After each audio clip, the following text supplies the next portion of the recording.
You're scrolling through endless sewing machine options because you need something that actually works day to day, not just a glossy list of features that sound good on paper.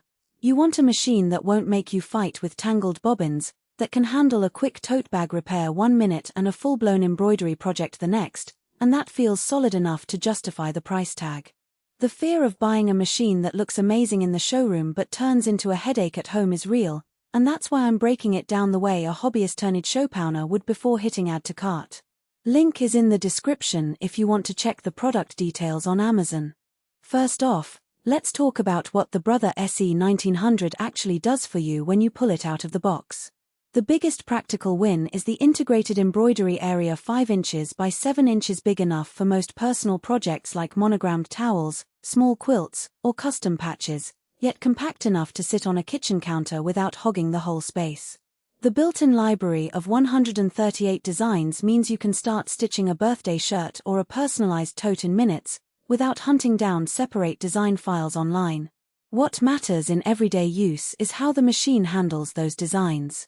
The touchscreen is a full-color LCD, and it feels more like scrolling through a recipe app than fiddling with a tiny LCD menu. When you select a design, you can resize it, rotate it, and even mirror it all with a tap or a drag. For someone who isn't a tech wizard, that visual feedback is a lifesaver. You can see the exact placement on the hoop before you even start stitching. In my testing, the preview updates in real time, so you avoid the dreaded oops, that logo is off-center after an hour of stitching. Now, the needle threader. It's the automatic kind that lifts the needle, pulls the thread through, and drops the needle back down.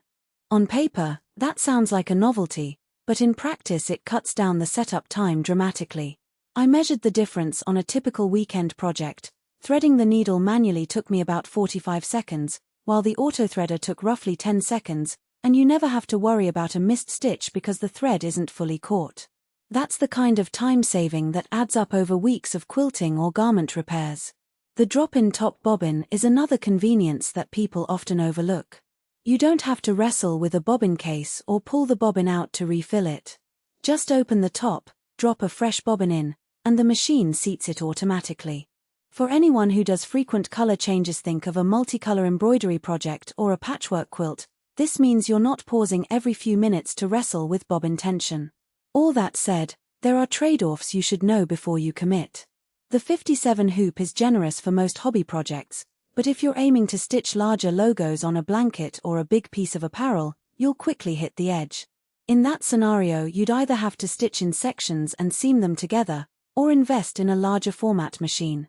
So, if your primary goal is making giant wall hangings or large-scale appliques, the SE1900 might feel limiting. Another practical consideration is the learning curve. The machine is loaded with 240 built-in stitches, which sounds like a dream, but navigating through that many options can be a little overwhelming for a total beginner. The touchscreen helps, but you'll still spend a few evenings watching tutorial videos to understand where the decorative stitches sit versus the functional ones. If you're looking for a plug-and-play machine that only does straight stitching and a few basic patterns, a simpler model might serve you better and cost less. Speaking of cost, the SE1900 sits in the mid-to-high range for home-use embroidery machines. The price makes sense when you factor in the large design library, the advanced threader, and the LCD interface. You're essentially buying a compact computer that does both sewing and embroidery, and that dual capability is where the value really shines. If you already own a separate sewing machine and only need occasional embroidery, you might find the price steep for what you'll actually use. Conversely, if you've been using a basic sewing machine and are itching to step into embroidery without buying two separate machines, this alone feels like a smarter financial move. Who should buy it? If you're a hobbyist who loves to personalize gifts, make home decor items, and occasionally take on small batch clothing projects, the SE1900 hits a sweet spot. It's also a solid upgrade for a beginner who is ready to dive into embroidery but doesn't want to juggle two machines. The included 8 feet like the denim foot, quilting foot, and embroidery foot mean you can start experimenting right away without hunting down accessories. For small business owners who need to produce custom patches or monogrammed apparel on a modest scale, the machine's speed and design flexibility can help you turn a hobby into a side hustle. Who should skip it? If your primary focus is heavy duty,